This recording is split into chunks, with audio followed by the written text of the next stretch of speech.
Quanto tempo ci vorrà per rivedere l'edificio senza impalcature? Restavano dei piccoli lavori di muratura all'interno dei campanili che sono stati fatti. Ora la ditta dei ponteggi li sta smontando. Per domenica la chiesa sarà totalmente libera dalle impalcature. Ci sono anche delle interessanti iniziative che riguarderanno la vostra parrocchia durante l'estate, i venerdì nella Basilica. Possiamo spiegare come si terrà questo appuntamento? Abbiamo cercato di rispondere a due chiamate. Una è quella dell'essere una chiesa aperta, accogliente.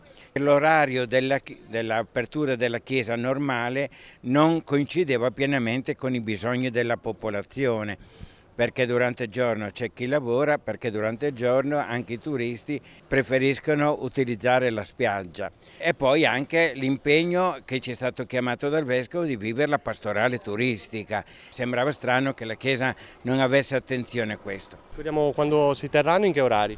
La scelta dunque di dedicare il venerdì sera all'apertura della chiesa.